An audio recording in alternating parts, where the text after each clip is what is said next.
मंत्री जी, हमारे राज्य में कोई भी भिक्षुक या किसी भी कलाबाज को हमारे राज्य में प्रवेश न करने दिया जाए। यदि किसी ने भी इस नियम का उल्लंघन किया तो उसे कड़ी से कड़ी सजा दी जाएगी।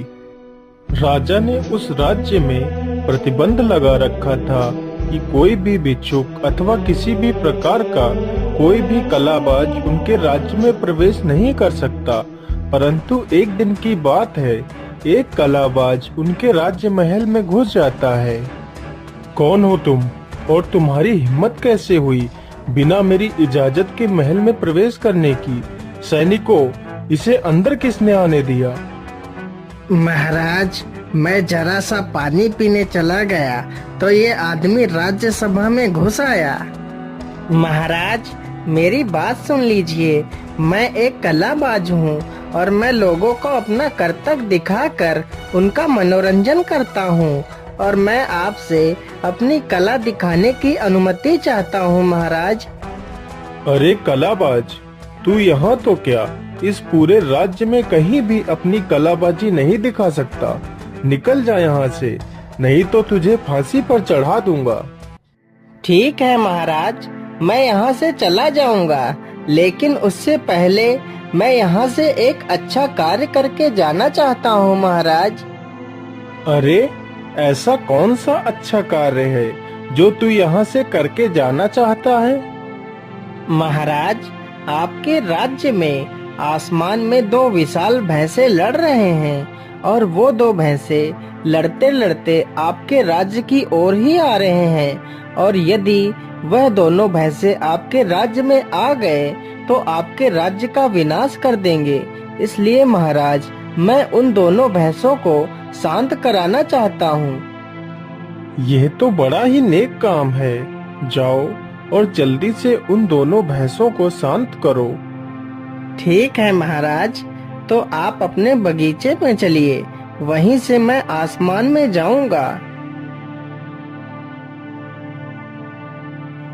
महाराज, मैं जा तो रहा हूँ, लेकिन मेरी पत्नी को कौन सुरक्षित रखेगा?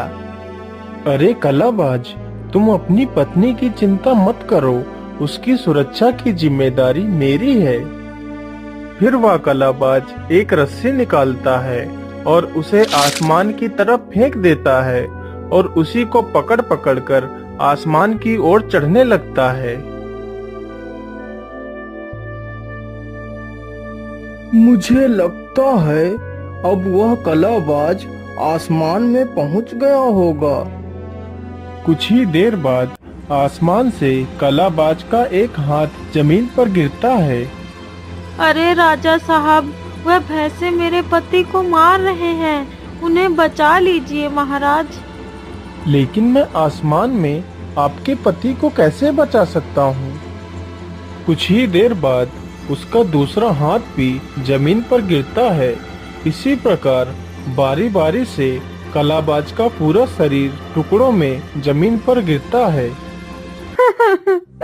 महाराज, मेरे पति को उन दो भैंसों ने मार डाला है।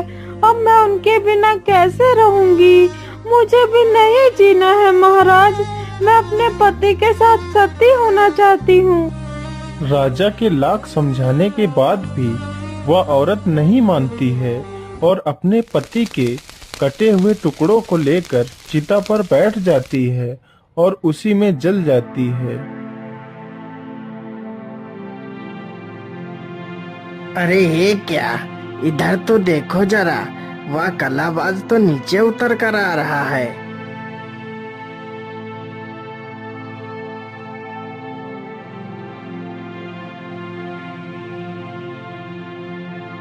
महाराज, अब मैंने उन दोनों भैंसों को शांत कर दिया है।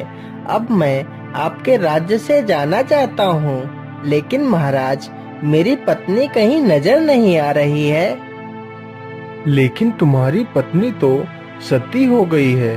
तुम्हारे अंग तो कट कट कर जमीन पर गिरे थे, तो तुम्हारी पत्नी तुम्हारे कटे हुए शरीर को लेकर चिता में बैठ गई और वह सती हो गई। लेकिन महाराज, मैं तो आपके सामने खड़ा हूँ, तो भला मैं मर कैसे सकता हूँ? आप जरूर मुझसे झूठ बोल रहे हैं महाराज। आपने मेरी कलाबाजिन को अपने घर में ही छुपा रखा है और मुझसे झूठ बोल रहे हैं कि मेरी पत्नी सती हो गई। अरे कलाबाज, यदि तुम्हें ऐसा लगता है कि मैंने तुम्हारी पत्नी को छिपा रखा है तो तुम उसे बुला सकते हो। तो ठीक है महाराज, मैं अभी अपनी पत्नी को बुलाता हूँ। अरे रूपरेखा, तुम कहाँ हो? देखो मैं आ गया, तुम बाहर आ जाओ।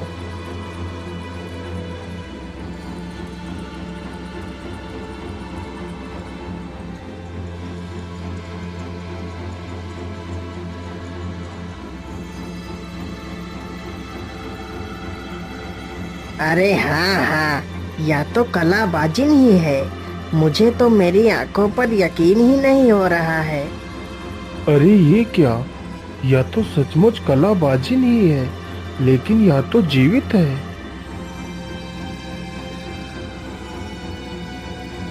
लेकिन कलाबाज, ये तुमने कैसे किया? तुम्हारा शरीर तो मेरी आंखों के सामने कट कट के गिरा था और तुम्हारी पत्नी मेरी आंखों के सामने सती हुई, लेकिन तुम दोनों तो जीवित हो। ये तुमने कैसे किया कलाबाज? महाराज, यही तो हमारी कला थी जो हम आपको दिखाना चाहते थे। महाराज, हमने 52 विद्याएं सीखी है, जिन्हीं विद्याओं के दम पर ही मैंने आपको ये सारी कला दिखाई है। अरे कलाबाज, मैं तुम्हारी कला से अत्यधिक प्रसन्न हुआ, इसलिए मेरी तरफ से यह भेंट स्वीकार करें। और कलाबाज, मैं भी यह विद्या सीखना चाहता हूँ। मैं चाहता हूँ कि यह विद्या तुम मुझे सिखाओ। अवश्य महाराज, मैं आपको यह विद्या जरूर सिखाऊंगा, लेकिन यहाँ नहीं। इसके लिए आपको हमारे घर जादूपुरी आना होगा। वहीं पर मैं आपको ये सारी विद्याएं सिखाऊंगा। अच्छी बात है कलाबाज, मैं कल ही तुम्हारे घर आऊंगा और आपसे विद्या सीखूंगा।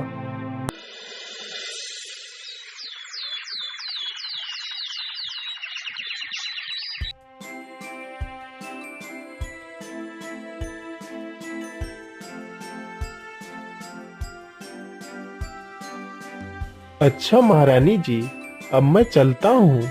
मुझे जल्दी से वह सारी विद्याएं सीखनी है। ठीक है महाराज, आप अवश्य वह सारी विद्याएं सीख लेंगे। जाइए महाराज।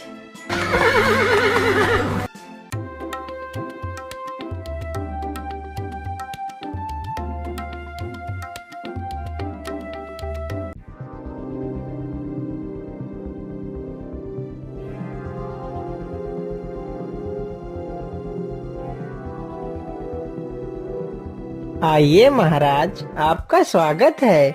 लेकिन महाराज, आप ये किसे लेकर आए हैं? आपको तो अकेले आना चाहिए था महाराज। अरे कलाबाज, ये हमारे मंत्री हैं, जो सदैव हमारे साथ ही रहते हैं। लेकिन महाराज, मैं जहाँ पर आपको विद्याएं सिखाऊंगा, वहाँ सिर्फ मेरे और तुम्हारे सिवा तीसरा कोई नहीं होना चाहिए। ठीक है, तो हमारे मंत्री जी बाहर ही प्रतीक्षा करेंगे।